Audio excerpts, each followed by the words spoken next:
लेकिन मैं आपको अपनी एक पार्ट ऑफ जर्नी बता रहा हूं, ठीक है। मेरे साथ ये हुआ था कि अगर आप एक बार सिलेबस को कंप्लीट नहीं करते तो एग्जाम खत्म होने के बाद अगर दूसरा अटेम्प्ट है फिर से आप सिलेबस को दोबारा पढ़ने की कोशिश करते हैं फ्रॉम द स्क्रैच, ठीक है। ये होता ही होता है और किसी भी एग्जाम में आप 100% तैयारी के साथ जाते नहीं है, ठीक है।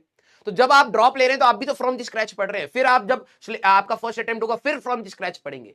कोशिश ये करिए कि आपका क्लास नोट्स आपके टिप्स पर हो, जो क्वेश्चन कराए जा रहे हैं उसको आप एक एक दो दो बार खुद से सॉल्व कर चुके हो, ठीक है। अब कई बच्चे कहते हैं सर क्लास के क्वेश्चन तो मैंने सारे कर लिए हैं लेकिन एग्जाम में क्वेश्चन हिल नहीं रहे, ठीक है। अब मैं यहां पर कहता हूं अब यहां से इसके बाद सोचना है कि क्या आप और समय निकाल के प्रैक्टिस कर सकते हैं या नहीं। आप एक पूरे कॉम्प्रिहेंसिव सोच के हिसाब से नहीं करेंगे, आप स्टेप बाय स्टेप अगर चीजों को सोचेंगे तो आपको ग्रोथ मिलनी स्टार्ट होगी। बच्चे क्या करते हैं, कीचड़ बना देते हैं, कभी इमोशनल होके बहुत पढ़ने की कोशिश करते हैं, सारे क्वेश्चन लगा देंगे इस चैप्टर के, कभी डिप्रेस होके कुछ नहीं छेड़ रहे। आपको स्टेप बाय स्टेप जाना है। The first and primary step is class notes, ठीक है। किसी भी सब्जेक्ट के बेटा, किसी भी सब्जेक्ट के पहले क्लास नोट्स खत्म करिए। आप जो बच्चे बहुत ज्यादा स्ट्रेस में है कि सर सिलेक्शन होगा या नहीं होगा, ये सिर्फ और सिर्फ इस चीज पर निर्भर करता है कि आप फर्स्ट अटेम्प्ट से पहले अपना सिलेबस कंप्लीट कर पाते हैं या नहीं। पहली चीज, आप में से कई सारे ऐसे बच्चे होंगे जो डेविएटेड होकर तैयारी करेंगे फर्स्ट अटेम्प्ट से पहले, जब एग्जाम की डेट आएगी ना उससे पहले कहेंगे कि यार मेरा ना दिमाग में सारी चीजें इकट्ठी नहीं हो पा रही है। और इकट्ठी होना ही बहुत बड़ी बात है क्योंकि वहां कॉन्फिडेंस डाउन होना स्टार्ट होता है। अगर आप 10 चीजों पर हाथ डाल देंगे तो बाद में आपको यह भी याद नहीं रहेगा ये चीज कहां से पड़ी थी, क्या करा था, क्या नहीं करा था, कौन सा क्वेश्चन इंपॉर्टेंट है, कौन सा नहीं है। तो पहली प्रायोरिटी ये है कि बेटा फर्स्ट अटेम्प्ट से पहले सिलेबस कंप्लीट कर लो अच्छे से, अच्छे से, ठीक है। माना कि आपकी कुछ डीपीपी छूटेंगी, माना कि आपकी कुछ मॉड्यूल्स के क्वेश्चन छूटेंगे, माना कि आपके कुछ टेस्ट भी छूटेंगे, लेकिन फर्स्ट अटेम्प्ट से पहले ये खत्म करो, सेकंड अटेम्प्ट से पहले सब खत्म करो, ठीक है। आप आसानी से एक अच्छे कॉलेज में जा सकते हैं, बहुत प्यार से जा सकते हैं, ठीक है। अब बात यह है कि अगर कोई जबरदस्ती अपने आप को पैनिक करने लगेगा बेटा कि नहीं सर मेरे को तो ओवर थिंकिंग हो रही है, कईयों के साथ ओवर थिंकिंग का भी इश्यू है, ठीक है। मेरे को पता है क्योंकि आप लोगों ने बहुत चीजों को ग्लोरीफाई कर रखा है। ग्लोरीफाई एज इन कि सर आईआईटी में जाएंगे तो ये हो जाएगा, एनआईटी में जाएंगे तो ये हो जाएगा, आपने ग्लोरीफाई कर रखा है। और उसमें कई टीचर्स का भी हाथ है, कई मीडिया का भी हाथ है कि आपको ग्लोरीफाइड फॉर्म में कॉलेजेस को दिखा रखा है, ठीक है। अब बात वही है कि अच्छा बच्चा वो होता है जो इससे एम्बिशन बनाता है कि चलिए ठीक है जैसा भी है, अच्छा है बुरा है जो भी नहीं पता, अब बना लिया है तो उसके लिए पढ़ते हैं। लेकिन अगर आप ओवर थिंकिंग में बस ये सोच रहे कि यार कॉलेज कौन सा मिलेगा, ब्रांच कौन सी मिलेगी, वो तब मिलेगी जब आप पेपर क्रैक करेंगे। रियलिटी तो ये है। आप चाहे, हाँ सर कॉन्फिडेंस नहीं आता, रिया राजपूत मैं आप सभी लोगों को बोलूंगा दुनिया आपको हमेशा नीचा ही करने की कोशिश करेगी। आपके टीचर्स, आपके पेरेंट्स बस यही चाहेंगे कि आप आगे बढ़ जाए।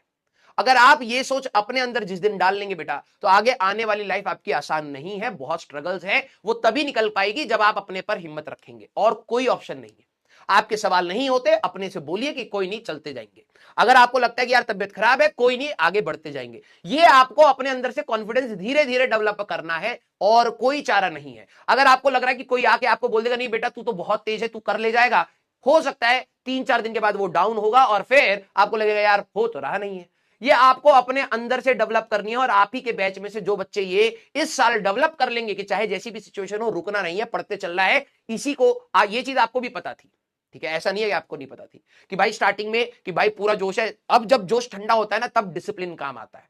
जिसने स्टार्टिंग में डिसिप्लिन बना लिया उसके लिए अभी भी स्ट्रगल होगा, लेकिन यस वो आगे बढ़ता चला जाएगा। मैं ये नहीं कह रहा उसके लिए आसान हो गया डिसिप्लिन आ गया तो, no no no no, problem उसके लिए भी है, लेकिन यस वो आगे बढ़ता चला जाएगा। जिसके अंदर डिसिप्लिन नहीं होगा वो अब यहां रुकना स्टार्ट हो जाएगा, सर नहीं समझ आ रहा, सर बहुत प्रॉब्लम हो रही है, सर मैं मैनेज नहीं कर पा रहा, ये आएंगी दिक्कतें। ये उस बच्चे के साथ भी आ रही है, लेकिन डिसिप्लिन उसको बस ये करेगा कि वो आगे चलता चला जाएगा, और जिसने इस पूरे प्रोसेस को पार कर लिया वो सिलेक्शन लेके निकल जाता है, दैट्स इट, ठीक है। तो आप सभी लोगों को बोलूंगा चुपचाप पढ़ाई करते रहिए। आपको जो कॉलेज मिलना है, जो ब्रांच मिलनी है, वो फ्यूचर की बात है। आप अपना उसके चक्कर में अभी प्रेजेंट को संभाल सकते हैं कि आप चुपचाप पढ़ाई करते रहे। Clear? Yes, very good. Over thinking से आपको कुछ नहीं मिलेगा, आपका सिर्फ समय खराब होगा और फिर डिप्रेशन होगा, दैट्स इट, ठीक है। बी प्रैक्टिकल, और आप ये मान के चलिए कि आप एक लाइफ में एक सिर्फ और सिर्फ एक एग्जाम दे रहे हैं, ठीक है। ये दुनिया का सब कुछ नहीं है, ठीक है। यहां से पास करने, इस एग्जाम को पास करने के बाद ऐसा नहीं है कि तुम दुनिया में सारी चीजों के लिए एलिजिबल हो जाओगे। सिर्फ मात्र कुछ कॉलेजेस है जो आपको अपने अंदर एडमिशन लेने के लिए कहेंगे, दैट्स इट। और वो भी कॉलेज में जाने के बाद गारंटी नहीं है कि भाई आपकी जॉब लगेगी, ठीक है, और बहुत अच्छी लग जाएगी, कोई गारंटी नहीं है, ठीक है। एक मात्र एक फेज है, इस फेज को एंजॉय करिए, पढ़िए। ये आपको लाइफ में स्ट्रगल करने का भी एक सीख दे के जाएगा। जब आप ये सीख जाएंगे कि यार लाइफ में अभी आप आगे बढ़ोगे ना तब आपको लगेगा हर कोई पपलू बना के आगे बढ़ाता चला गया, ठीक है। 10वीं कर ले अच्छा हो जाएगा, 12वीं कर ले तब तो मौज है, अब तो बस इंजीनियरिंग आईटी से पढ़ ले मौज है, सब समझ आएगा समय के साथ, ठीक है।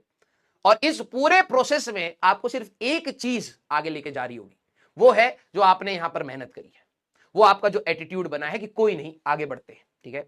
जिस दिन आप ये सीख जाएंगे अपने आप समझ आ जाएगा कि ये पूरा एक चक्रव्यूह है जिसमें सभी लोग फंसे पड़े, आगे बढ़ते चलना है चाहे जैसी भी प्रॉब्लम हो। तो आपके साथ भी प्रॉब्लम है, आगे बढ़ते चलिए।